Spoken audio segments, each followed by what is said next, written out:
영적인 출생지, 영적인 고향은 어디입니까? 여러분들 기억하십니까? 내가 어디에서 부활하신 예수님을 만나서 새 사람 되고 구원 얻어서 하나님의 사람으로 새로 출발했는지, 그 영적인 고향을 아는 것 중요합니다. 그래야 다시 내 신앙을 리셋할 때 그 주님을 만났던 은혜와 감격의 순간, 그 상황을 떠올리면서 우리가 다시 주님 앞에 바로 설 수 있기 때문입니다.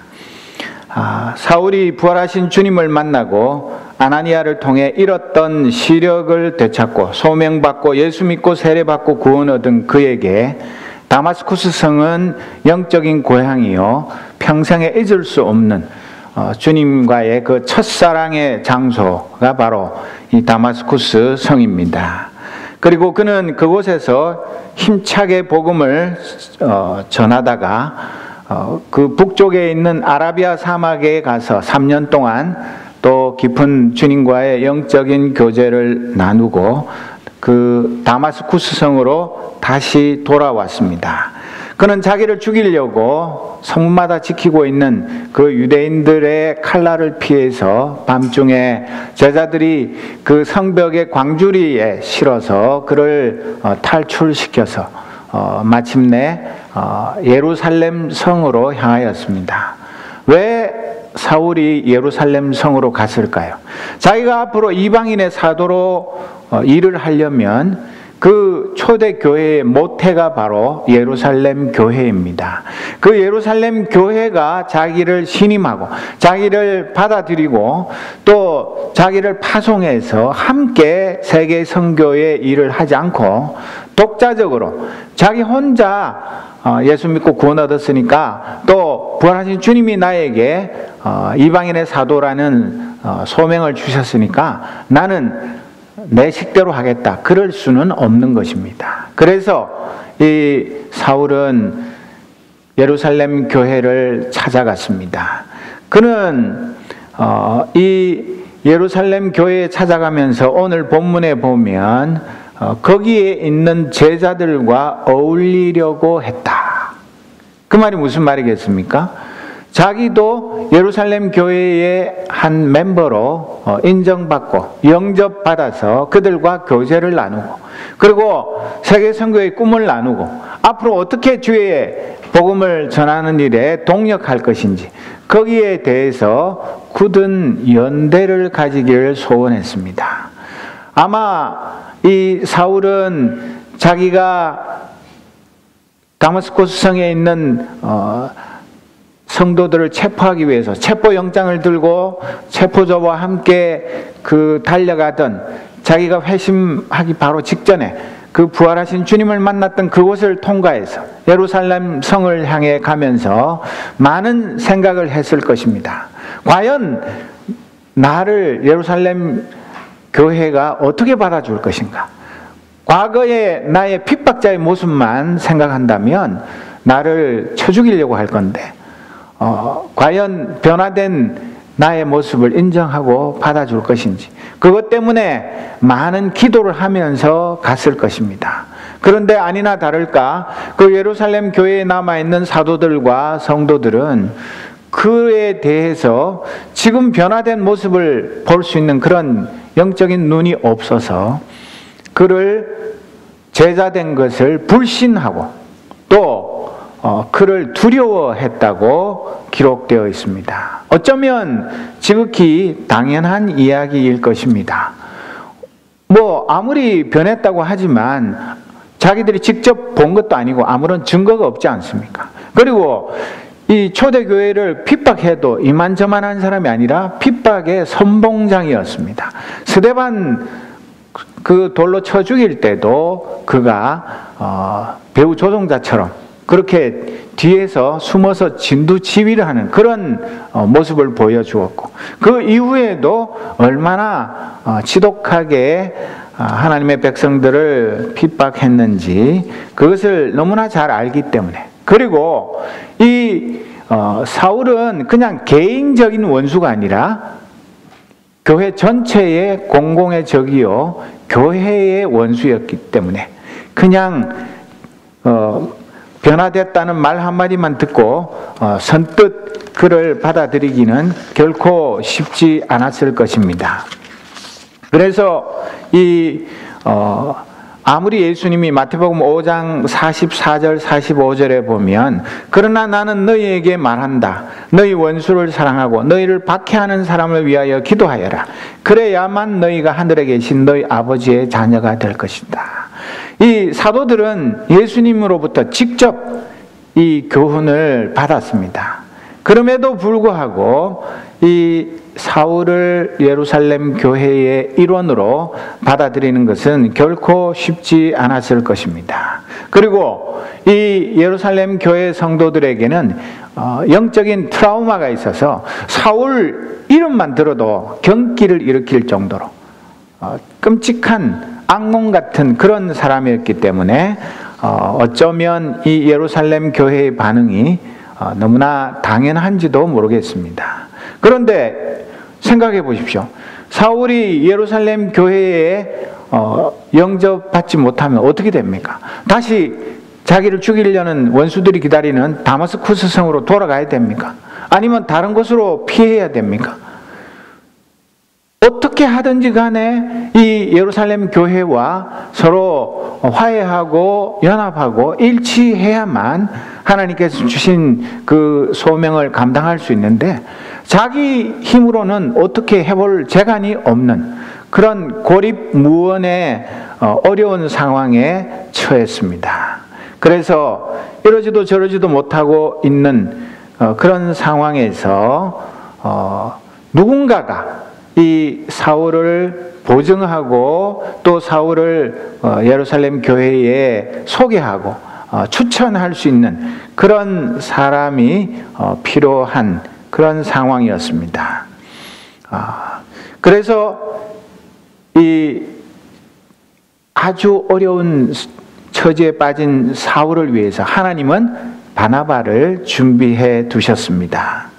여러분, 제사장이라는 단어가 라틴어로 폰티펙스인데 그 단어의 뜻이 무엇이냐 하면 다리를 놓는 사람입니다. 제사장은 이 죄악 많은 세상에 사는 죄인들과 거룩하신 하나님 그 사이에 도저히 건널 수 없는 그 강을 다리를 놓아서 죄인이 하나님께로 나아가서 예배하고 하나님의 자비와 긍휼을 얻을 수 있도록 자기 자신을 다리로 내어놓는 사람이 바로 제사장입니다. 이 바나바는 사도행전 4장 36절 37절에 잠깐 등장했다가 그동안 어디에서 무엇을 했는지 전혀 기록이 없다가 이번에 다시 나타나게 됐는데 4장 36절 이하에 뭐라고 말씀하고 있습니까? 키프로스 태생으로 레위 사람이요 사도들에게서 바나바 곧 위로의 아들이라는 뜻의 별명을 받은 요셉이 자기가 가지고 있는 밭을 팔아서 그 돈을 가져다가 사도들의 발 앞에 놓았다. 그런데 이 요셉의 별명이 뭐라고요? 바나바. 바나바의 뜻이 무엇이라고 그럽니까? 위로의 아들.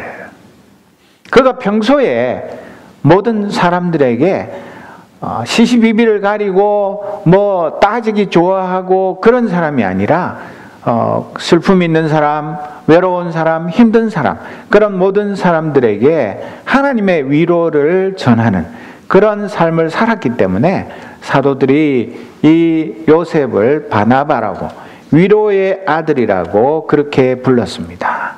사랑하는 성도 여러분, 나는 과연 어떤 사람으로 살아가고 있습니까? 다른 우리 교회 식구들이나 학교에 있는 친구들이나 직장에 있는 동료들이 나를 생각하면 제일 먼저 무엇을 떠올리겠습니까? 그 사람 이름만 생각해도 그 사람은 위로의 사람이야. 내가 외로울 때, 힘들 때, 슬플 때 그 사람을 나도 모르게 떠올리고 그 사람을 통해서 위로를 얻는 그런 사람이면 얼마나 좋겠습니까? 우리 아버지 하나님이 모든 위로의 하나님이십니다. 모든 위로의 하나님의 아들, 딸인 저와 여러분도 당연히 아버지의 성품을 닮아서 우리도 위로의 사람으로 살아가는 것이 지극히 당연한데 별로 그렇지 못한 때도 많지 않습니까? 환한 얼굴에서 피어오르는 그 미소가 절망 중에 죽어가던 사람들을 살리기도 하는 것입니다. 불교에서도 무죄칠시를 가르칩니다. 이 무죄칠시라는 거, 첫째로는 미소를 머금은 환한 얼굴인 화안열색시, 환한 얼굴에서 기쁨이 저절로 이렇게 묻어 나오는, 흘러 나오는 그것이 첫 번째 돈 안 드는 보시입니다. 두 번째는 사랑, 칭찬, 격려 등 부드러운 말로 이야기하는 은사시. 셋째, 다른 존재의 자비심을 갖는 심시. 넷째, 편안하고 온화한 눈길로 보는 안시. 다섯째, 공손한 태도로 남을 돕는 신시. 여섯째, 다른 이에게 자기 자리를 양보하는 상좌시. 일곱째, 나의 집을 타인에게 숙소로 제공하는 방사시. 불교 신자들도 이런 7가지의 그 보시, 공덕을 베푸는 것, 그것을 일상생활에 실천하기를 다짐하며 사는데, 하물며 우리 크리스찬들이 예수님의 산상설교의 말씀대로 순종하는 삶을 산다면 이 7가지 보시 정도가 아닌 더 많은 사람들에게 하나님의 사랑을 전하는 삶을 살아야 하는데, 그렇게 살지 못하는 우리 자신의 모습을 살펴보아야 할 것입니다. 사울이 공경에 처했을 때 바나바가 사울과 예루살렘 교회에 다리를 놓았습니다. 그가 평소에 사도들과 성도들에게 양쪽 모두에게 인정받는 일꾼이었기 때문에 가능한 것입니다. 여러분, 니고시에이러 또 중간에 중재자 그런 사람이 되려면 양쪽 다에서 절대적인 신뢰를 받지 못하면 그 일을 결코 할 수가 없는 것입니다. 이 바나바는 어떻게 했습니까? 옛날 성경 번역에는 잘 드러나지 않지만 첫째로는 사울을 맞아들였습니다. 남에게 사울을 추천하고 소개하기 이전에 자기가 그 핍박자요, 폭행자요, 죄인 중에 괴수였던 이 사울을 변화된 모습으로 이방인의 사도로 새 사람 된 그 사울을 기꺼이 영접해 드린 것입니다.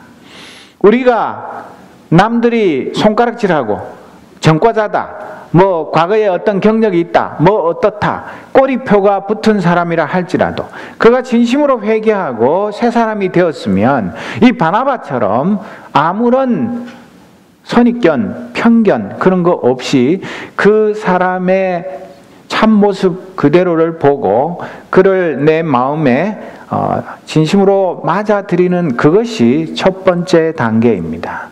그리고 이 바나바는 어떻게 했습니까? 사울을 제자들에게 추천하고 소개하기 위해서 직접 자기가 데리고 갔습니다. 그 사울을 데리고 갔다는 말은 무엇이냐 하면, 나를 보아서라도 내가 보증하니까 이 사람을 믿어주시오. 이 사람에 대해서는 내가 책임지겠습니다.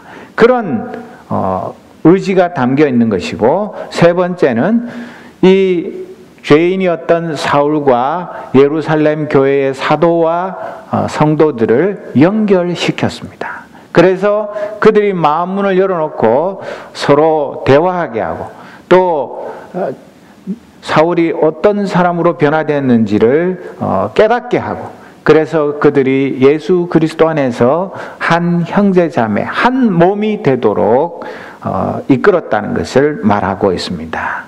이 사울이 앞에서 살펴본 대로 예루살렘 교회에 요즘 말로 조인하기를 시도했지만 자신의 노력만으로는 그 생각을 이룰 수가 없고 실패하고 말았습니다. 깊은 영적인 교제는커녕 사도들을 만나지도 못하고 이러지도 저러지도 못하는 공경 속에서 중간에 바나바가 나타나서 이 대책 없는 사울을 건져 주었습니다. 그의 별명에 걸맞게 다들 불신하고 두려워하는 사울을 진심으로 환영하고 환대했습니다. 아무 불신이나 두려움 없이 사울을 제자들에게 데려갔습니다. 불신과 공포의 넘사벽을 그가 먼저 그리스도의 십자가 사랑으로 넘었기에 그렇게 할 수 있었습니다. 여러분, 그거 별거 아니죠. 간단하죠. 쉽죠. 아무나 이 세 가지 일을 다 할 수 있는 것 같이 보이지만 이 당시에는 바나바가 아니면 아무도 이런 역할을 할 수 없었던 것입니다.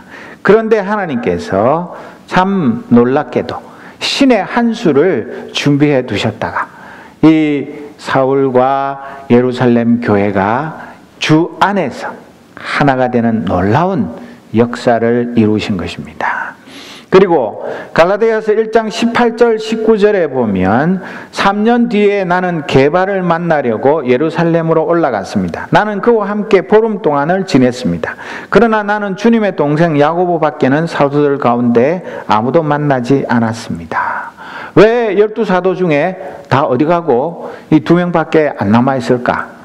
자세하게 성경에 기록되어 있지 않지만 아마 사도들이 다른 지역 교회에 이렇게 순회하면서 복음을 전하고 성도들을 위로하고 격려하는 이런 일들을 하러 다들 예루살렘 성을 떠나 있을 그런 상황에 가서 불과 2주 짧은 보름 동안을 이 사울이 예루살렘에 가서 사도를 만나서 그들과 영적인 교제를 나누었지만 그 짧은 만남을 통해서 세계 선교의 그 열매가 맺히기 위해서 이제 첫 사울과 이 예루살렘 교회가 상견례를 하고 또 같은 꿈을 가지고 어떻게 주의 복음을 앞으로 증거할 것인지 그런 일에 대해서 협력할 수 있는 그런 귀중한 만남과 연합을 이루게 된 것입니다. 오늘 우리에게도 바로 바나바와 같은 다리를 놓는 그런 사람들이 절실히 필요합니다. 우리 주위에도 이 바울과 같이 사울과 같이 사람들이 신임하지 않고 또 그를 두려워하는 그런 사람들이 얼마든지 있을 수 있기 때문입니다. 여러분, 전과자들을 직장에서 채용을 잘 안 하죠. 또 사람들이 불신하고 저 사람은 전과 몇 범이야. 그렇게 되면 그 사람은 정말 이 세상을 살아가기 너무 힘들어집니다. 또 이단에 빠졌다가 정신을 차리고 뒤늦게 돌아온 사람도 교회가 선뜻 그를 믿고 인정하고 형제자매로 받아들이지 않을 때도 있고 타 종교나 무신론에 빠져있던 사람들이 또 예수님을 믿고 교회로 들어와도 그런 사람에 대해서 색안경을 끼고 그들을 선뜻 포옹하고 영접하지 않는 그런 경우들이 얼마든지 있을 수 있습니다. 직장에서든 사회생활 가운데서든 교회생활 가운데서든 정말 이 바나바와 같이 서로 떨어져 있는데 반드시 예수 그리스도 안에서 만나서 하나가 되어서 함께 주의 일을 해야 할 그런 사람들인데 중간에 이 중재자가 없어서 위로자가 없어서 하나님의 일을 진행하지 못하는 그런 어려운 처지에 있는 사람들을 발견하면 내가 위험을 감수하고 또 내가 괜히 중간에 잘못 나섰다가 양쪽으로 뺨을 맞는 그런 일이 있다 할지라도 그것을 두려워하지 않고 예수 그리스도 안에서 서로 연합과 일치를 이루게 하는 그런 사람이 꼭 필요한 것입니다. 바나바의 이런 수고가 아니었으면 어떻게 이 사울이 예루살렘 교회에 파송을 받아서 나중에 13장 이후에 나오는 것처럼 그 하나님 나라를 위해서 크게 세계 선교의 그 일꾼으로 일할 수가 있게 되겠습니까? 우리가 보면 그냥 죄인이었던 사울, 핍박자였던 사울과 예루살렘 교회가 만나서 오해를 풀고 그냥 형제로 인정했다. 그런 단순한 사건 같지만 이 진정한 예수 그리스도 안에서의 만남과 연합과 일치가 세계 선교 역사를 바꾸는 그런 시발점이 되었고, 이것이 세계 역사에 있어서도 아주 중요한 일이 되었던 것을 생각하면 이 바나바가 한 일이 얼마나 소중한 일인지 우리가 다시 한번 깨닫게 되는 것입니다. 그리고 이 바나바의 중재로 예루살렘 교회에 받아들여진 사울은 사도들과 함께 지내면서 짧은 보름이지만 예루살렘 성을 자유로이 드나들면서 주 예수의 이름을 담대히 선포했습니다. 얼마나 사울의 마음속에는 감격이 넘쳤겠습니까? 자기가 그렇게 핍박하고 자기가 예수 믿는 사람들 한 명도 남김없이 다 체포해서 감옥에 가두고 개종을 강요하던 그 죄인이, 자기가 그 스데반을 죽인 그런 사람이 오히려 스데반의 자리에 서서 아직도 예수가 그리스도이신 것을 깨닫지 못하는 저 불쌍한 영혼들에게 담대히 복음을 전했을 때, 그 복음을 들은 헬라파 유대인들은 이 사울의 말에 귀를 기울이기보다 배신자, 그런 딱지를 붙이고 이 사울을 빨리 죽여 없애려고 그들이 음모를 꾸몄고, 그렇기 때문에 예루살렘 교회 믿음의 동지들이 이 사울을 건지기 위해서 지도에 나오는 것처럼 그 당시에 예루살렘에서 가까운 항구 도시인 가이사랴로 이 사울을 피신시켜서 배를 태워서 저 북쪽 원래 사울의 고향인 다소로 피신을 시킨 것입니다. 이것은 사울이 자기 생명의 위협이 두려워서 도망을 친 것이 아니라 세계 선교를 위해서 작전상 후퇴, 일보 후퇴, 이보 전진을 위한 일보 후퇴를 한 것을 알 수 있습니다. 그래서 이 짧은 보름의 예루살렘 방문을 마치고 가이사랴로 갔다가 또 다소로 피신한 사울은 성경에 기록되어 있지 않지만 짧게는 3년에서 길게는 5년 동안 Silent Years라고 부르는 그런 침묵의 해를 다소에서 보내면서 앞으로 본격적으로 시작될 세계 선교에 대한 준비를 하는 그런 시간을 갖게 된 것입니다. 그뿐만 아니라 이 예루살렘 교회와 유다와 사마리아와 그 지역에 있는 모든 교회들은 31절에 있는 말씀처럼 짧은 평화의 시간을 맞이했습니다. 그 로마 황제가 예루살렘에 있는 성전 안에다가 우상을 만들어서 거기다가 예배를 드리라는 그런 명령을 내렸기 때문에 그 대제사장과 바리새인과 서기관들, 이 기독교를 박해하는 사람들이 당분간 주적이 로마 황제가 되어가지고 이 예루살렘 교회 성도들 핍박하는 것은 뒷전으로 밀리고 그 예루살렘 성전에서 우상 숭배하는 것을 막기 위해서 거기에 정신을 쏟는 그 짧은 기간 동안에 이 예루살렘과 유대와 사마리아에 있는 모든 교회들은 평화를 누리면서 하나님의 은혜 가운데서 부흥의 시간들을 가지게 된 것, 그것을 성경은 증언하고 있습니다. 주님은 그 박해를 당하는 교회를 결코 홀로 내버려 두시고 모른 척 하시는 그런 것이 아니라 오히려 그런 환난 속에서도 믿음을 지키는 그 교회와 성도들을 진심으로 사랑하셨습니다.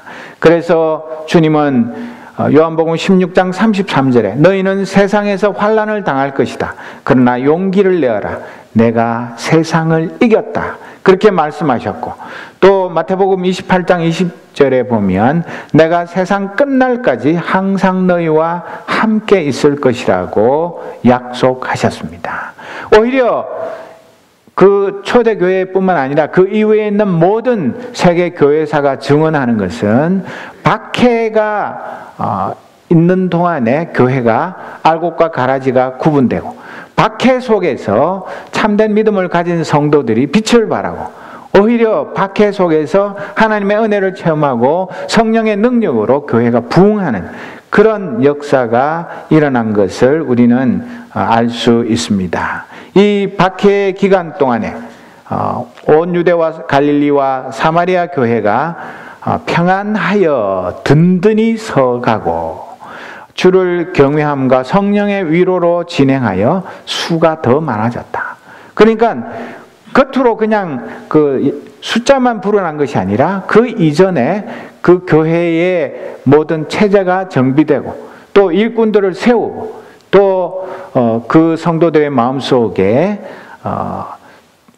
여호와 하나님을 경외하는 믿음과 성령님의 위로 이런 것들이 가득해서 그들의 믿음이 더욱 성숙하고 성장하는 것에 따라서 성도들도 늘어나는 그런 교회의 부흥을 경험하게 하셨다고 말씀하고 있습니다.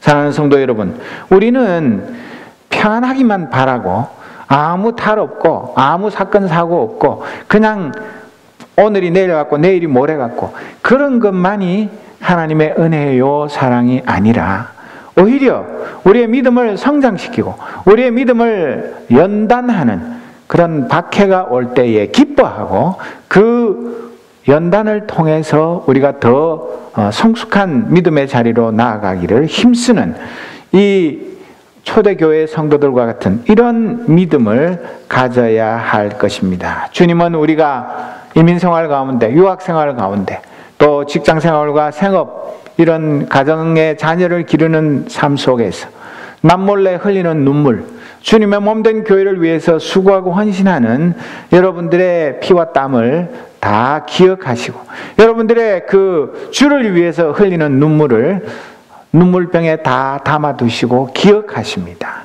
그리고 갚아주십니다. 그러니까 우리는 홀로 외로운 것이 아니라 우리가 주 안에서 힘을 합하여서 주님이 우리에게 주신 이 복음 전파의 사명을 끝까지 잘 감당할 때 하나님께서 우리에게 부흥의 은혜를 경험하게 해 주실 것입니다. 그래서 우리는 511장 3절 찬송 우리 지금 다 같이 찬송하시겠는데요. 죽을 사람 구하라고 예수 너를 부르니 힘이 없어 못한다고 핑계하지 말아라. 주가 주신 직분 맡아 항상 기뻐 지키고 부르실 때 대답할 말 나를 보내주소서. 이것이 우리의 신앙 고백이 될 때 하나님께서 우리를 통하여서 오늘도 세계 선교의 사명을 잘 감당하게 하실 것입니다.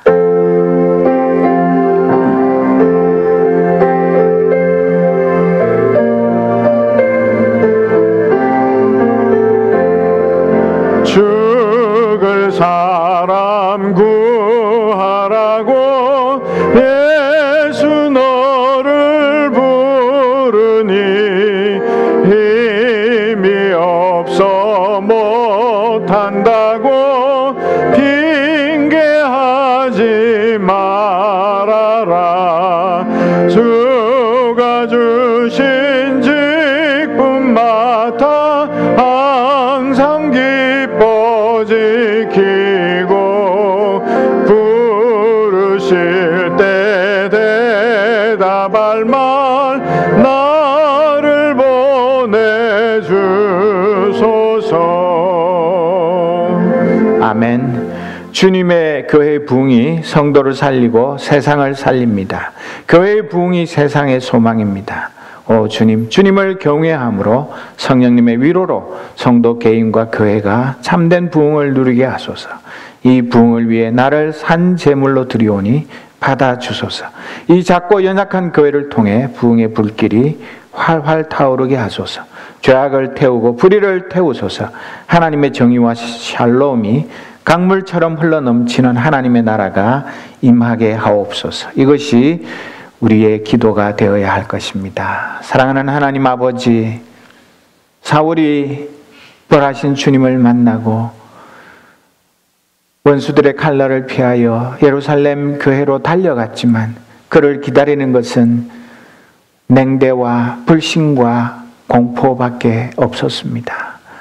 낙심할 그런 상황에 바나바를 통하여 그를 예루살렘 교회로 인도하시고 영접하게 하시고 하나 되게 하셔서 세계 선교의 꿈을 공유하게 하시며 하나님의 나라를 위해서 함께 동력할 수 있는 은혜 베푸신 것을 감사합니다. 오늘 우리도 이 시대에 바나바와 같은 위로의 사람으로 살아가게 하옵소서. 슬픔 많고 고통 많은 세상에 하나님의 위로뿐만 아니라 성도의 위로가 절실히 필요합니다. 아버지 하나님, 나도 위로가 필요하지만 내가 먼저 하나님의 참된 위로를 우리 믿음의 형제 자매들에게 나누어 주는 하나님의 사람들로 살아가게 하여 주옵소서. 역경 속에서도 좌절하거나 낙심하지 않게 하시고 또 주님의 그 놀라운 진리의 말씀을 의지하고 또 주님이 주시는 능력과 성령의 위로로 개인과 가정과 소그룹과 교회 전체가 부흥을 경험하는 은혜의 시간을 허락하여 주시기를 원합니다. 그리하여서 우리의 믿음이 날로 성장하여 그리스도의 장성한 분량에까지 이르게 하옵소서. 그리하여서 나는 부족하고 연약하지만 내 속에 살아계신 부활하신 하나님의 능력으로 오늘 우리에게 주신 복음 전파의 사명을 끝까지 잘 감당하여 주 앞에 서는 날 착하고 충성된 종으로 칭찬받는 우리 모두가 되게 하여 주옵소서. 예수 그리스도의 이름으로 기도드립니다. 아멘.